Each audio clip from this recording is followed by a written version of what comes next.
Dracula, August 8th. An extensive weather report. Cutting from the Daily Graph, 8 August.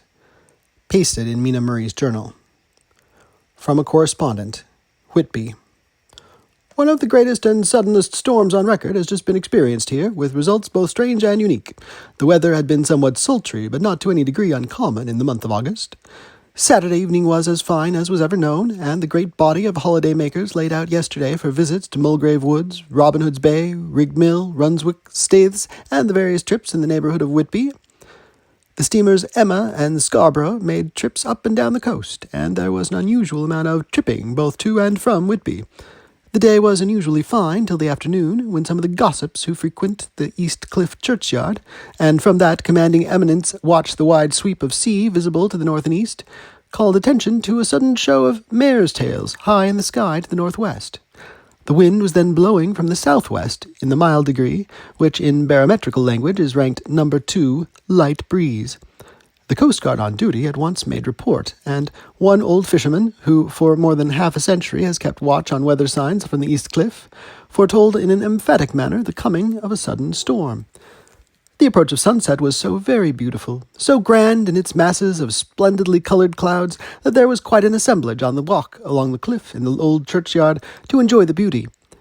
Before the sun dipped below the black mass of Kettleness, standing boldly athwart the western sky, its downward way was marked by myriad clouds of every sunset colour, flame, purple, pink, green, violet, and all the tints of gold, with here and there masses not large, but of seemingly absolute blackness, in all sorts of shapes, as well outlined as colossal silhouettes. The experience was not lost on the painters, and doubtless some of the sketches of the Prelude to the Great Storm will grace the R.A. and R.I. walls in May next. More than one captain made up his mind then and there that his cobble, or his mule, as they termed the different classes of boats, would remain in the harbour till the storm had passed. The wind fell away entirely during the evening, and at midnight there was a dead calm, a sultry heat, and that prevailing intensity which, on the approach of thunder, affects persons of a sensitive nature.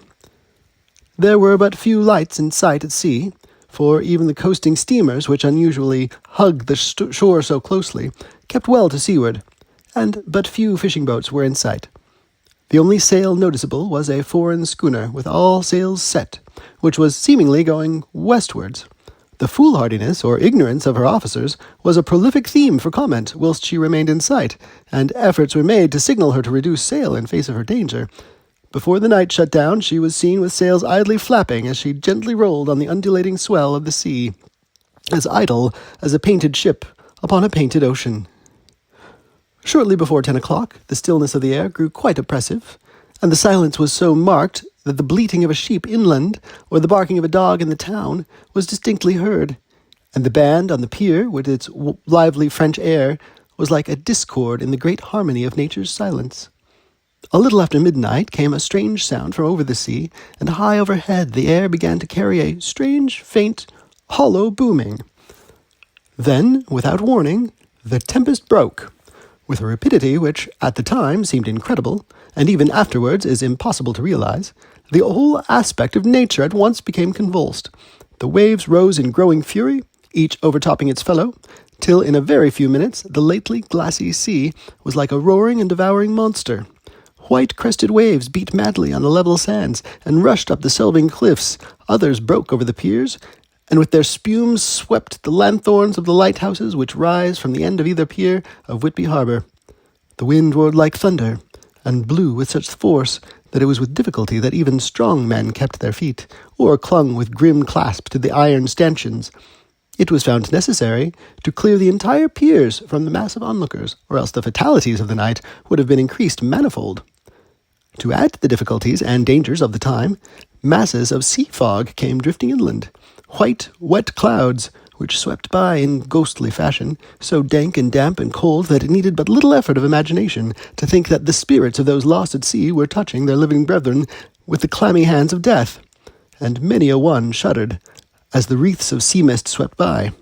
At times the mist cleared, and the sea for some distance could be seen in the glare of the lightning, which now came thick and fast, followed by such sudden peals of thunder that the whole sky overhead seemed trembling under the shock of the footsteps of the storm.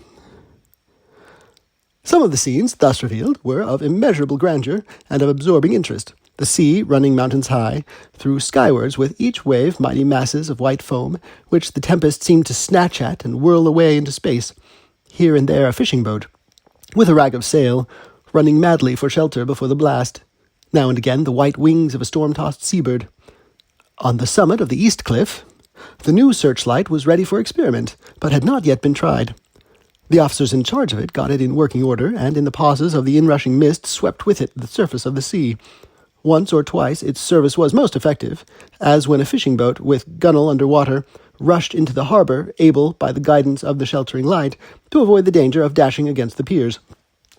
As each boat achieved the safety of the port, there was a shout of joy from the mass of people on shore, a shout which for a moment seemed to cleave the gale and was then swept away in its rush.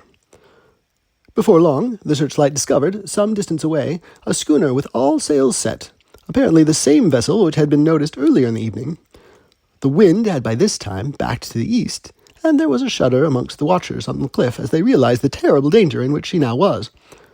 Between her and the port lay the great flat reef, on which so many good ships have from time to time suffered, and, with the wind blowing from its present quarter, it would be quite impossible that she should fetch the entrance of the harbour. It was now nearly the hour of high tide, but the waves were so great that in their troughs the shallows of the shore were almost visible, and the schooner, with all sails set, was rushing with such speed that, in the words of one old salt, she must fetch up somewhere if it was only in hell. Then came another rush of sea fog, greater than any hitherto, a mass of dank mist, which seemed to close in on all things like a grey pall, and left available to men only the organ of hearing, for the roar of the tempest and the crash of the thunder and the booming of the mighty billows came through the damp oblivion even louder than before. The rays of the searchlight were kept fixed on the harbour mouth across the east pier where the shock was expected, and men waited breathless. The wind suddenly shifted to the northeast, and the remnant of the sea fog melted in the blast, and then, mirabile dictu, between the piers, leaping from wave to wave as it rushed at headlong speed, swept the strange schooner before the blast, with all sails set, and gained the safety of the harbour. The searchlight followed her, and a shudder ran through all who saw her, for lashed to the helm was a corpse, with drooping head, which swung horribly to and fro with each motion of the ship. No other form could be seen on deck at all. A great awe came on all as they realized that the ship, as if by a miracle, had found the harbour, unsteered save by the hand of a dead man. However, all took place more quickly than it takes to write these words. The schooner paused not, but rushing across the harbour, pitched herself on that accumulation of sand and gravel washed by many tides and many storms into the southeast corner of the pier, jutting under the east cliff, known locally as Tate Hill Pier. There was, of course, a considerable concussion as the vessel drove up on the sand heap. Every spar, rope, and stay was strained, and some of the top hammer came crashing down, but strangest of all, the very instant the shore was touched, an immense dog sprang up on deck from below, as if shot up by the concussion, and, running forward, jumped from the bow on the sand. Making straight for the steep cliff where the churchyard hangs over the laneway to the east pier so steeply that some of the flat tombstones, the thruffsteins and through-stones, as they call them in the Whitby vernacular, actually project over where the sustaining cliff has fallen away. It disappeared in the darkness, which seemed intensified just beyond the focus of the searchlight. It so happened that there was no one at the moment on Tate Hill Pier, as all those whose houses are in close proximity were either in bed or were out on the heights above. Thus, the Coast Guard on duty on the eastern side of the harbour, who at once ran down to the little pier, was the first to climb on board. The men working the searchlight, after scouring the entrance of the harbour without seeing anything, then turned the light on the derelict and kept it there. The Coast Guard ran aft, and when he came beside the wheel, bent over to examine it, and recoiled at once as though under some sudden emotion.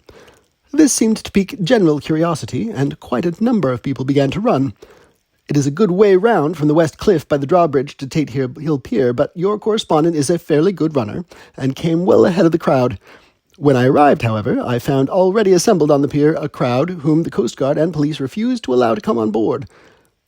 By the courtesy of the chief boatman, I was, as your correspondent, permitted to climb on deck, and was one of a small group who saw the dead seaman whilst actually lashed to the wheel.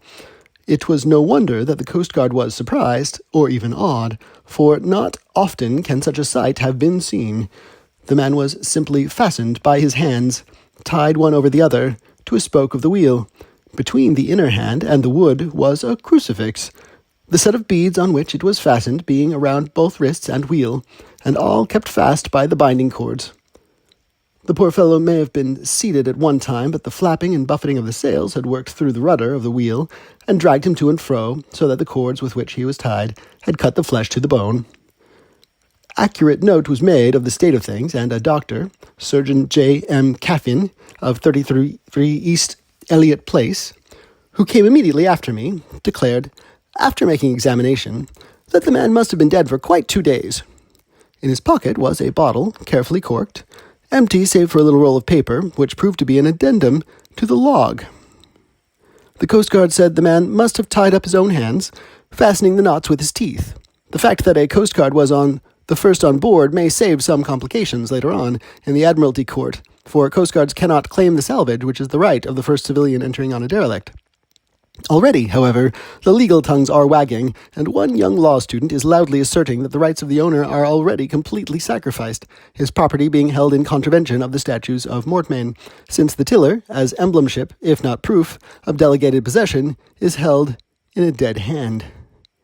It is needless to say that the dead steersman has been reverently removed from the place where he held his honourable watch and ward till death, a steadfastness as noble as that of the young Casabianca, and placed in the mortuary to await inquest. Already the sudden storm is passing, and its fierceness is abating. Crowds are scattering homeward, and the sky is beginning to redden over the Yorkshire wolds.